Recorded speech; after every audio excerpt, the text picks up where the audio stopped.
Good morning, students. Good morning, sir. Is it good morning? जब जागो तभी सवेरा, जब जागो तभी चिल्लाना नहीं. This is very good thing that आपकी क्लास एक हेट्रोजेनस क्लास. इसका मतलब है कि यहाँ पे एडवांस्ड स्टूडेंट्स भी बैठे हैं और बिगिनर्स भी बैठे हैं और इंटरमीडिएट भी बैठे हैं. अगला सेशन जो हम करने जा रहे हैं ये नीड बेस्ड सेशन है. मैं आपसे प्रश्न नहीं पूछूंगा, जैसे कुछ एक क्वेश्चन आए हैं प्रेजेंट इंडेफिनिट को लेकर. तो हम टेंसेस कर रहे हैं, प्रेजेंट इंडेफिनिट से शुरुआत करेंगे. प्रेजेंट इंडेफिनिट क्या होता है? What is present indefinite? Who will tell? Present indefinite tense. What is present indefinite?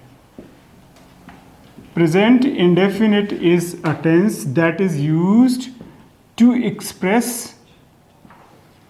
sentences or actions which are indefinite in nature, right? And structure क्या बताया था? Who will tell? Formula क्या था? Structure, yes, subject plus verb s और es plus object. Subject को क्या बोलते हैं? सब्जेक्ट या तो नेम ऑफ पर्सन हो सकता है, थिंग हो सकती है, और जिसको नाउन और प्रोनाउन भी बोलते हैं. और सब्जेक्ट क्या होता है? डूअर होता है. क्या होता है? डूअर होता है. किसका होता है? एक्शन जो होता है, एक्शन. और ऑब्जेक्ट क्या होता है? Object is receiver, receiver of action. Alright, this is action, whatever action it is. Now rules. Rules क्या क्या होते हैं? Yes please, who will tell? First is S और es is used with, yes, first form of the verb when subject is, yes, third person singular, he she it. he she it का मतलब होता है third person singular. Third person singular क्या होता है बताओ? Yes, he she it होता है, लेकिन ये पर्सन प्रोनाउन होते हैं. देखो याद रखना हमेशा, किस तरह से करो सभी. See, this is first person. The person who is speaking is called first person, यानी मैं और हम. जिसके साथ फर्स्ट पर्सन बात कर रहा है, this is second person, you. He she it, they three person. देखो, फर्स्ट पर्सन बोलने वाला, सेकेंड पर्सन जिसके साथ फर्स्ट पर्सन बात कर रहा है, और थर्ड पर्सन कौन है? जिसके बारे में फर्स्ट पर्सन और सेकंड पर्सन बात कर रहे हैं, जैसे ही, she and it. Is it clear? So these are called pronouns, personal pronouns, जो कि सब्जेक्ट हो सकते हैं. First rule is all right. Second rule क्या होता है? Does and does not is use with, किसके साथ यूज किया जाता है? यस, इनके साथ ही. और थर्ड रूल क्या था? डू और do not is use with plural subject. Plural subject क्या होते हैं? बहुवचन भी जिसको बोलते हैं. प्लूरल सब्जेक्ट क्या होते हैं? बहुवचन भी बोलते हैं, plus I and you. Plural subject का कोई एग्जांपल दो. Example of plural subject: they, we, you, boys, girls. Alright, अब आपका प्रश्न क्या था? Now this is your question. ES का प्रयोग कहाँ किया जाता है? जो ये पूछ रहे थे, एस और ईएस का. अब कहाँ ईएस का प्रयोग किया जाता है? कोई आइडिया? ईएस का प्रयोग किया जाता है उन शब्दों के साथ जिनके एंड की साउंड क्या हो? यस, हिसिंग साउंड हो. क्या हो? हिसिंग. हिसिंग और सिबिलेंट भी बोलते हैं, सिबिलेंट भी बोलते हैं, SIBILANT. सिबिलेंट साउंड हो, जैसे CH आ रही है ना, SH आ रही है, एंड SS आ रही है, एंड X आ रही है, Z आ रही है, एंड O के साथ, इनके साथ S और ES का प्रयोग किया जाता है. एक एक एग्जाम्पल दें, बताओ. कैच, CATCH, कैच आ रही है. श, वॉश आ रही है. S, मिस, किस. X, fix. Z, यस, बज. And O is used with ES, goes and goes. Now this is, एक चीज आपने याद रखनी है. कभी आपने देखा जैसे I write, he writes, स आता कि ज आ रहा? स आ रहा है, लेकिन he catches क्या आ रहा है? Z आ रहा है, catches. I Z की क्या साउंड आती है इससे? आई जेड की आती है, हमेशा याद रखना। जैसे ही कैचेस, अब ई एस क्यों लगेगा, किसके साथ लगता है, जब ही शी इट सब्जेक्ट हो। एक सेंटेंस बनाएंगे, हर इसका एक एक सेंटेंस बनाएंगे, मैं एक एक बना के दूंगा, बाकी आपने अपने आप करने हैं। Is it clear? Could you please रब इट ऑफ? क्या क्या है, ई एस का प्रयोग कहाँ किया जाता है, ई एस का प्रयोग कहाँ किया जाता है, S, he catches a ball.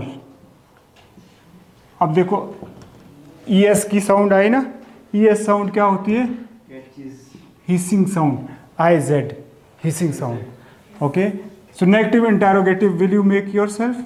Second कौन सा था, सी एच, दूसरा कौन सा था, ओके सी एच, दूसरी साउंड कौन, एस एच बनाइए। She washes clothes. Third, yes, The mother kisses her son. kisses, double S, double S. The mother kisses her son.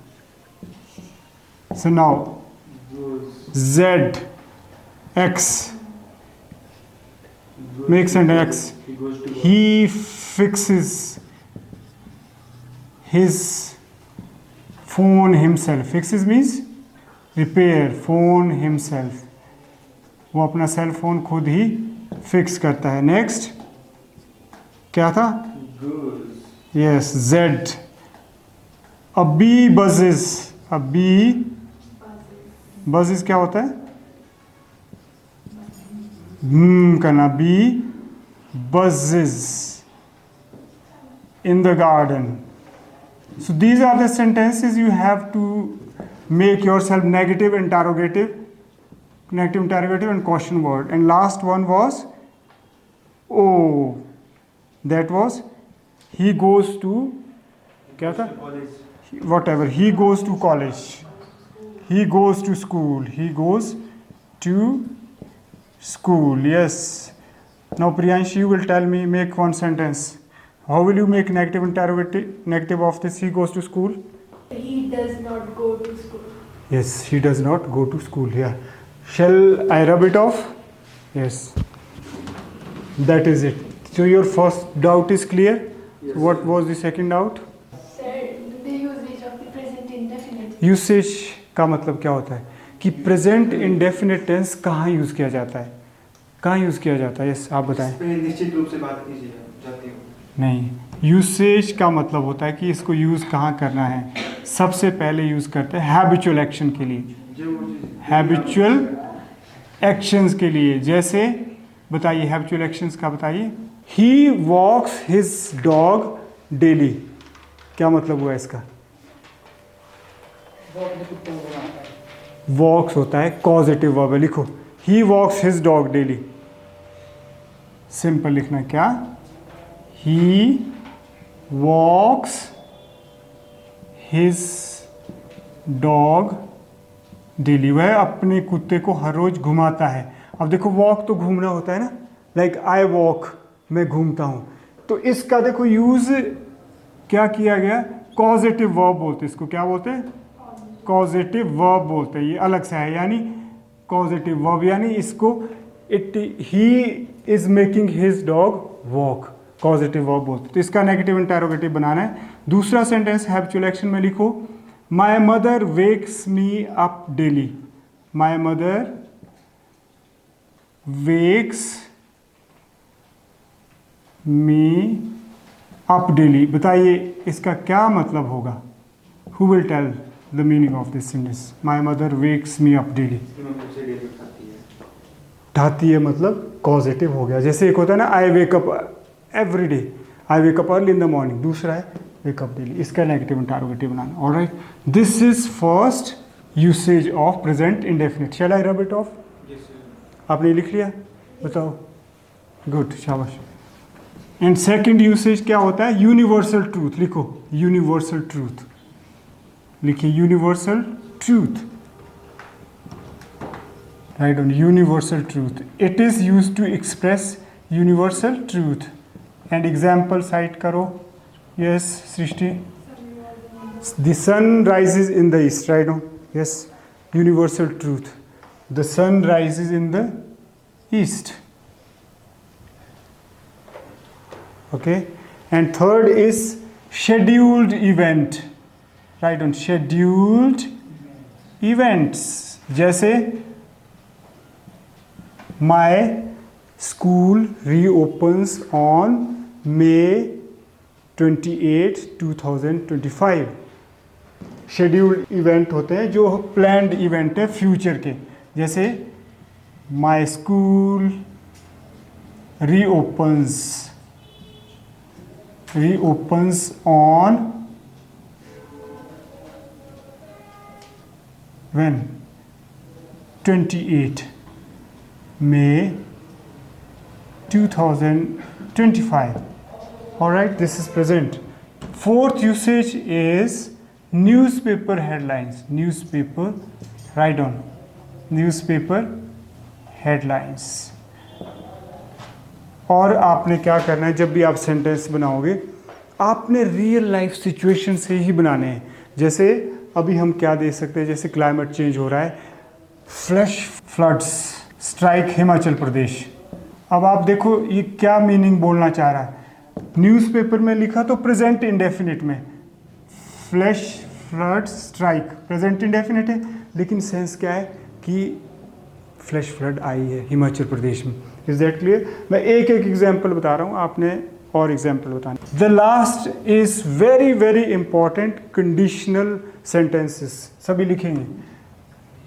This present indefinite is used, present indefinite is used to express conditional sentences. Conditional sentences, ये जो conditional sentences use करने के लिए भी present indefinite का प्रयोग किया जाता है। और इस conditions में कितने conditions आती हैं?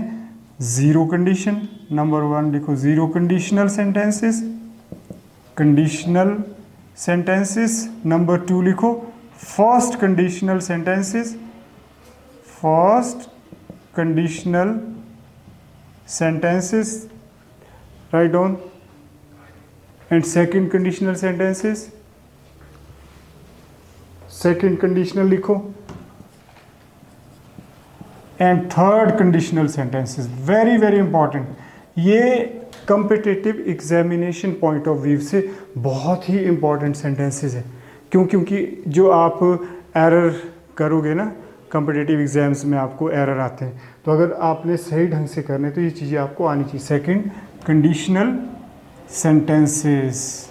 अब फर्स्ट कंडीशन और थर्ड कंडीशनल, बस this are third conditional sentences, conditional sentences. अब इसको कहाँ यूज़ करते हैं, इसको एक एक इसको कहाँ यूज़ करते हैं? ज़ीरो कंडीशन को करते हैं यूनिवर्सल लॉ के लिए। यूनिवर्सल लॉज हो या ट्रूथ हो। मैं एक एग्जांपल दूंगा, आपने लिखना है यूनिवर्सल लॉ और यूनिवर्सल ट्रूथ हो। जैसे if I throw ball up it will go up और it will come down. Universal law क्या है? नेचुरल लॉ क्या है? अगर मैं एक चीज़ ऊपर फेंकता हूँ तो ऊपर जाएगी कि उसके बाद वो नीचे आएगी? ऊपर जाएगी। पहले ऊपर जाएगी ना, उसके बाद क्या आएगी? नीचे आएगी। तो ये क्या हो गया? यूनिवर्सल लॉ है। लिखिए, कंडीशनल सेंटेंसेस का मतलब होता है कि प्रेजेंट इंडेफिनिट को यूज़ किया जाता है कंडीशनल सिचुएशंस को एक्सप्रेस करने के लिए। कंडीशनल सिचुएशन क्या होती है? जैसे अगर एक शर्त पूरी होती है तो दूसरा एक्शन होगा। ये कंडीशनल सेंटेंसेस का मतलब ही क्या होता है?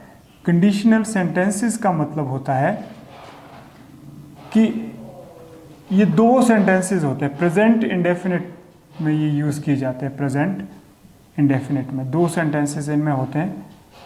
अगर आपको नहीं समझ आया तो पूछ सकते हैं।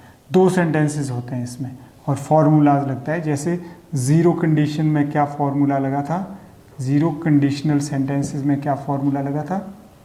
If plus present indefinite plus present indefinite plus present indefinite, ये प्रेजेंट इंडेफिनिट ही फॉर्मूला लगेगा। यानी अगर ज़ीरो कंडीशनल सेंटेंसेस है तो वो किसके लिए यूज़ किए जाते हैं? They are use to express universal truth, universal law, universal law या यूनिवर्सल ट्रूथ। और एग्जाम्पल क्या दिया था उसमें? Yes, if we heat water it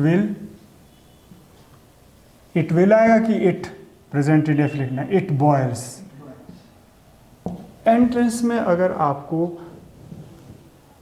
error आते हैं या फिर फिल इन द ब्लैंक्स आता है या प्रश्न पूछा जाता है कि अगर आपको लगता है कि ये दो सेंटेंसेस जो है यूनिवर्सल लॉ है, यूनिवर्सल ट्रूथ है, नेचुरल लॉ है, तो आपने कौन सा टेंस यूज़ करना है? प्रेजेंट इंडेफिनिट ही यूज़ करना है, प्रेजेंट इंडेफिनिट यूज़ करना है। और इसके जैसे आपको 4 सेंटेंसेस बनाने हैं। ओके, दूसरा कौन सा था?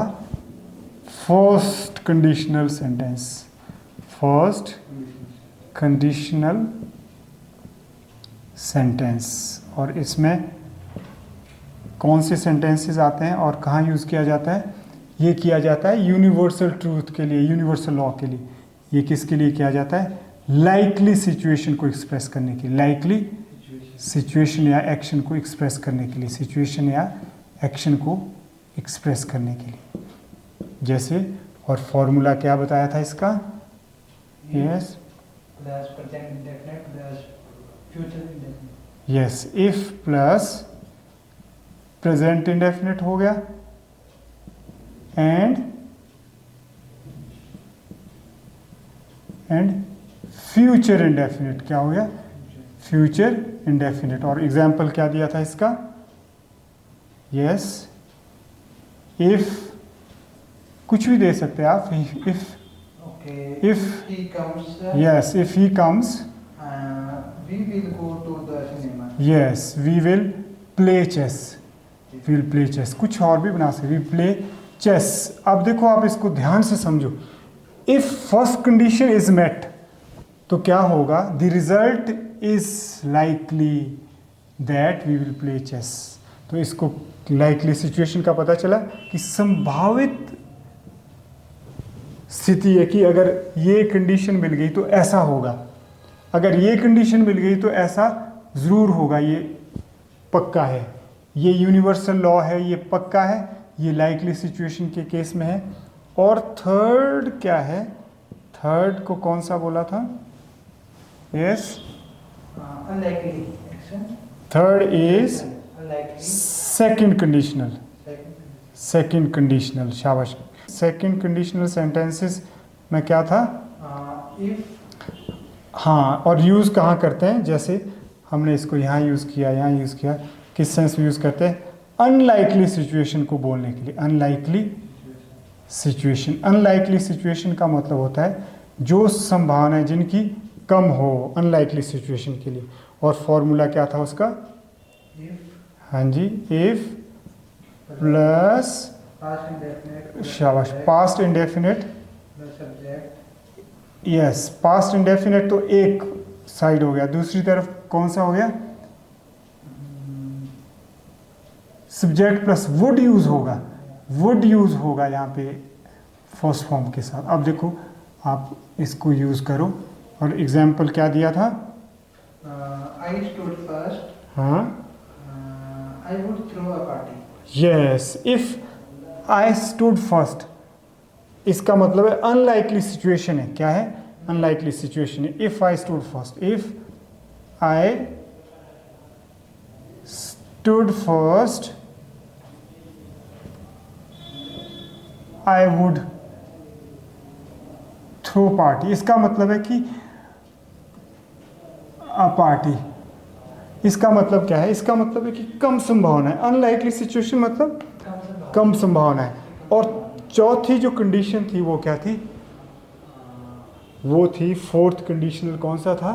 दैट वॉज फोर्थ कंडीशनल में क्या था, fourth conditional sentences, fourth conditional sentences में क्या था, इसमें एक था पास्ट परफेक्ट और दूसरा क्या था, subject plus would have plus third form of the verb. और कैसे यूज किया था इसको, if Srishti had worked hard, अगर सृष्टि ने मेहनत की होती, worked hard, she would have stood first.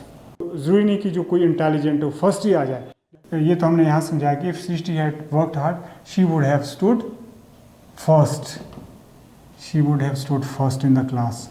अगर ऐसा होता, देखो क्यों ये पास्ट सिचुएशन कंडीशनल में, जैसे हमने यहाँ बनाया था universal law, likely situation unlikely situation of present या फ्यूचर थी, ये प्रेजेंट या फ्यूचर थी, लेकिन जो ये अनरियल सिचुएशन है, ये क्या है, अनरियल सिचुएशन है या एक्शन है, किसका है, पास्ट, सिचुएशन ऑफ पास्ट, ये पास्ट की अनरियल सिचुएशन है। आप बिगिनर्स इसको सिर्फ देखते रहे, एडवांस्ड आप इससे, जो एडवांस स्टूडेंट्स है इससे अच्छी तरह कनेक्ट कर सकते हैं। अनरियल सिचुएशन ऑफ पास्ट है, पास्ट की है, क्यों है ये अनरियल सिचुएशन पास्ट की, बताएं। इसकी संभावना भी हो सकती है, नहीं भी हो सकती, मैंने अनरियल कुछ भी नहीं है इसमें। नहीं, unreal situation of the past है कि हो गई है, असंभव है कि अगर ऐसा हुआ होता, अगर सृष्टि ने मेहनत की होती तो सृष्टि फर्स्ट आ गई होती, इसका मतलब है कि संभावना नहीं है, पास्ट हो गया हुआ है, ये तो अनरियल सिचुएशन है, अनरियल सिचुएशन है, लेकिन हम इसको एक्सप्रेस कर रहे हैं। तो ये अब देखो आप प्रेजेंट इंडेफिनिट में हमने क्यों रखा है इसको, क्योंकि प्रेजेंट इंडेफिनिट का मतलब होता है ता है, ती है, ते है, लेकिन कुछ एक सेंटेंसेस ऐसे भी होते हैं जिसमें क्या होता है, अगर ऐसा होता तो ऐसा होता, पता चला, ये अगर ऐसा होता तो ऐसा होता, ऐसा होता तो ऐसा होता, ऐसा होता तो वैसा होता, ऐसा होता तो वैसा होता। यानी इनको क्या बोलते हैं, हम इनको बोलते हैं कि if first condition is met तो रिजल्ट हमारा ये होता है, पक्का होता है रिजल्ट। पहली कंडीशन मेट होती है तो हमारा रिजल्ट ये होता है, पहली कंडीशन अगर हमारी मेट होती है तो हमारा रिजल्ट ये होता है, पहली अगर हुई होती तो ऐसा हुआ होता पास्ट में। अनरियल का मतलब है कि ये पास्ट की चीज़ है। मैं बहुत थॉरोली आपको बता रहा हूँ, आप पढ़ते रहो, देखते रहो, और आपको बिल्कुल नहीं सोचना चाहिए कि यार हमें तो कम्युनिकेशन स्किल सीखनी है, ये चीज़ें तो आएगी नहीं, ऐसा नहीं है। माइंड को आप क्रिएटिवली चीज़ें भेजते रहो, लीव इट टू माइंड कि उसने कैसे प्रोसेस करना है और उसने कैसे आपकी सहायता करनी है जब आप लिखोगे और जब आप बोलोगे। Leave it to mind, because mind is a magic machine. लेकिन आपको क्या होना चाहिए, एक तो आपको क्लैरिटी होनी चाहिए, कोहेरेंस होना चाहिए, क्रिएटिविटी होनी चाहिए। Is it all right?